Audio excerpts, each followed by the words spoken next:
என்ன வளம் இல்லை இந்த திருநாட்டில், ஏன் கையை ஏந்த வேணும் வெளிநாட்டில்.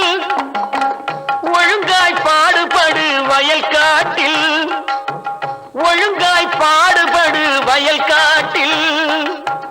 உயரும் மதிப்பு அயல் நாட்டில். விவசாயி